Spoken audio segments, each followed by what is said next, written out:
Hello, hello, hello, my beautiful friend, and welcome to this episode of Angels Don't Lie.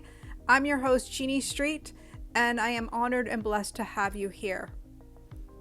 If you're ready to step into your empath and sensitive soul abilities, you're going to want to check out my masterclass. The Empath and Sensitive Soul Masterclass will help you tap into your psychic abilities in a God-based manner.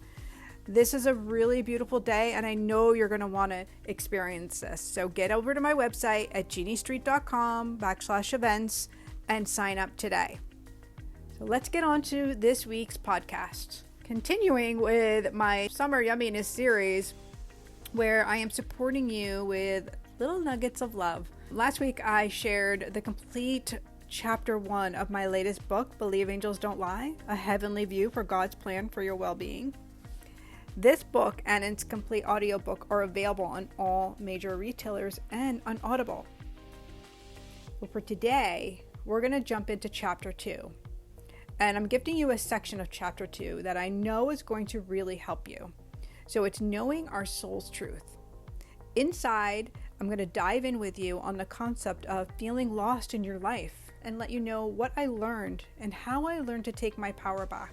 What I learned from my angels and what they taught me will really help you to turn any given situation around so that works for you instead of really against you. I hope you enjoy the benefit from all this yumminess of Chapter 2.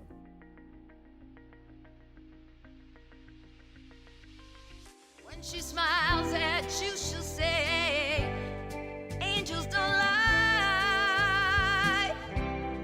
Angels don't lie. Angels don't lie. No, no, angels don't lie. Angels don't lie. No, no, no, no. Chapter 2, Knowing Our Soul's Truth. You cannot believe in God until you believe in yourself. Swami Vivekananda. Feeling lost. I think it's safe to say that most of us get lost within our lives. I've witnessed colleagues, clients, family, and friends experience not knowing their true path in life, and I spent many years like this myself. It's a painful feeling to be lost, disconnected from our soul's truth. When this was my experience, I was happy to some extent, but I was still lost. I had given my power away. Fear had me believing that I was undeserving and unworthy, that I wasn't smart because I hadn't done well in school or attended college. I felt unlovable.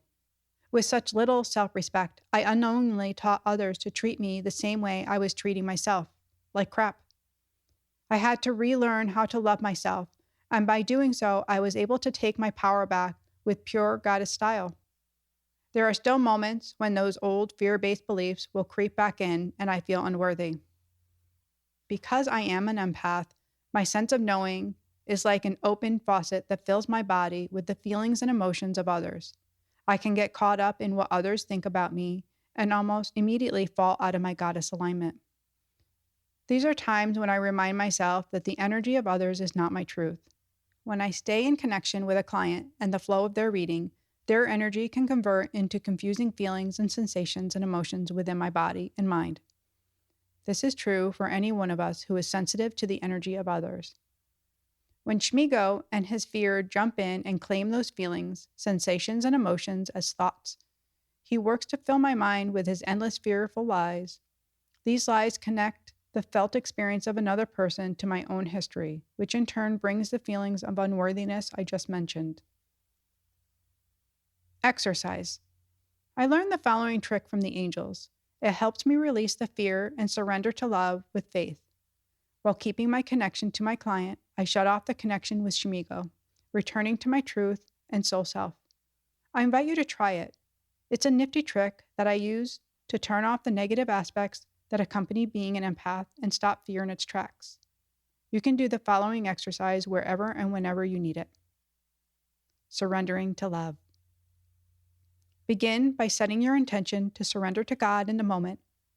Close your eyes as you place the palms of your hands on your upper chest. Breathe in through your nose until you feel your chest rise under your palms. Repeat this mantra: I am the grace of God. Hold the breath for the count of 5 before slowly releasing it out through your mouth. Repeat the mantra again: I am the grace of God. I recommend that you repeat this exercise 3 times in a row. Journal prompts. After completing the exercise, use the following journal prompts to write about your experience in your journal. What intention did you set at the beginning of the exercise? What did you experience during the exercise? How did the exercise support you during your day? Knowing our life path. Owning who we are in this life comes easily for some people, yet remains perplexing to others. Some know early on what they will do in their life. They seemingly just know their life's path. The rest of us aren't so sure, which puts us at risk for inadvertently giving our personal power away. This reduction of personal power happens little bits at a time, as our feelings of unworthiness, self-loathing, or discomfort begin to change the way we view the world around us. The people we know throughout our lives and the experiences we live through eventually become how we live and think. Our thoughts and actions are either healthy and love-based, or they are laced with fear. Many spiritual teachers teach and talk about the fact that our thoughts turn into our reality. This is both a truth and a healing that the angels say is vital for our happiness. I know that I've certainly fallen into judgment or victimhood when I've been pushed the wrong way.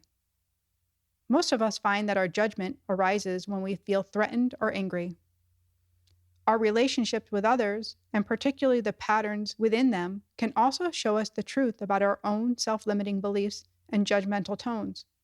This is because relationships are reflections.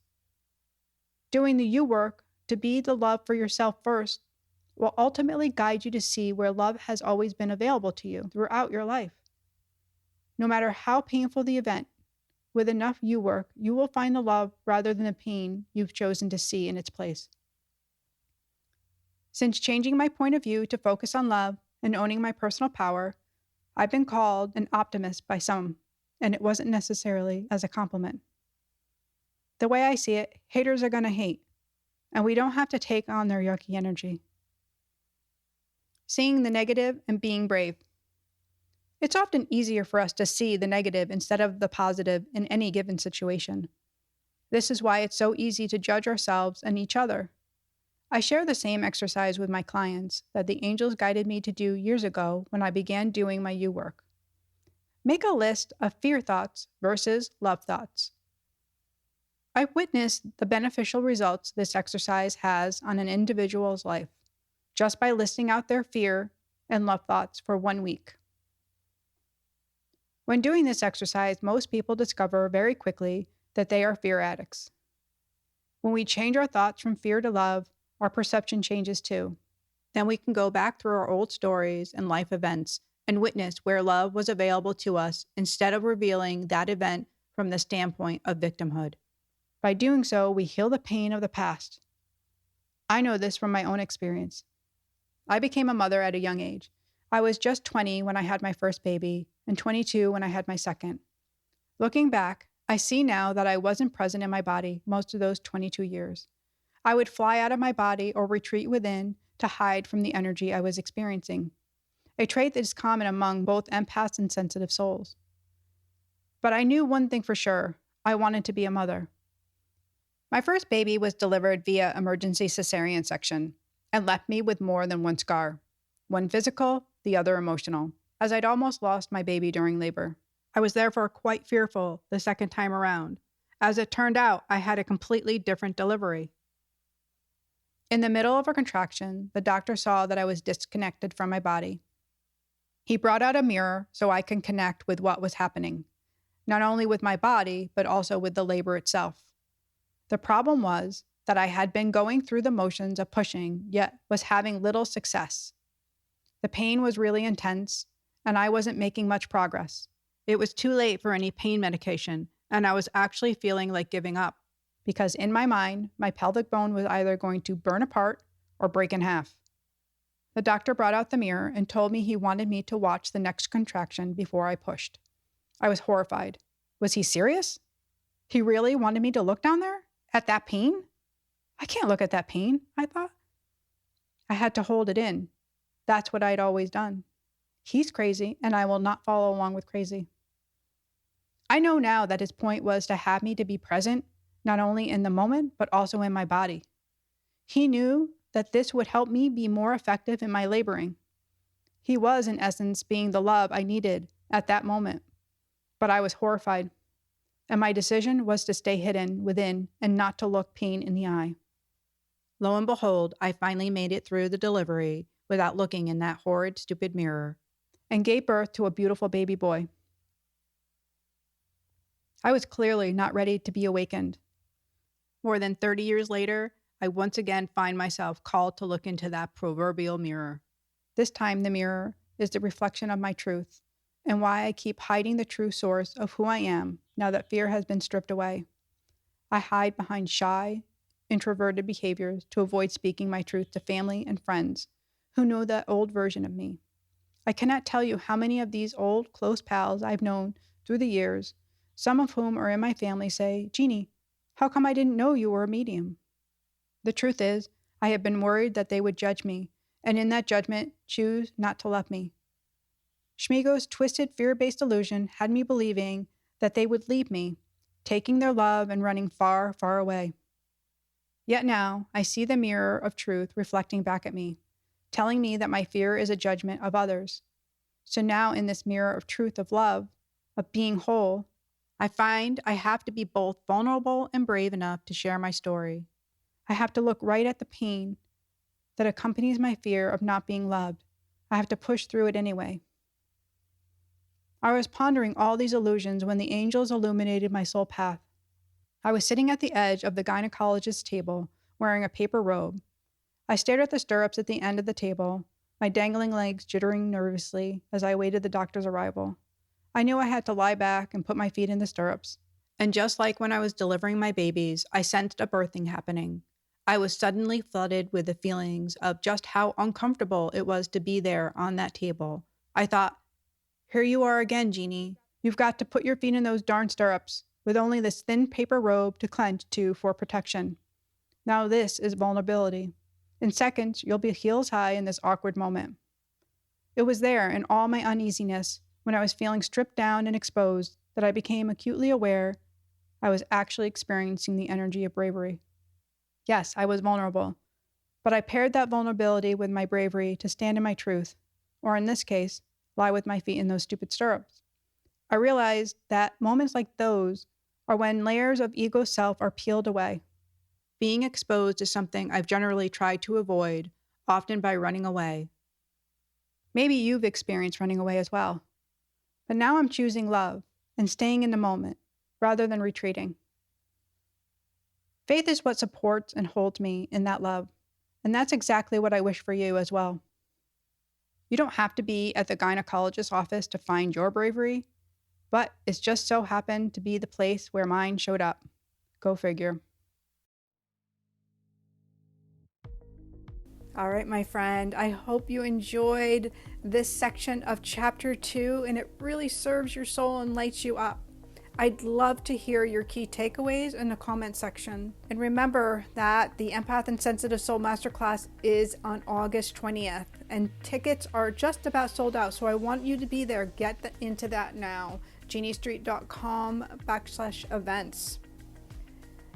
And know that you can order a full copy of Believe Angels Don't Lie. You can head over to my website or to your major book retailers, Amazon, Barnes & Noble, whatever suits your fancy, and order your copy today. It's also available on Audible. I hope you have a beautiful day and that you know that you are loved and held. And remember, I know what I know, because angels don't lie. God bless you, love. Have a beautiful day.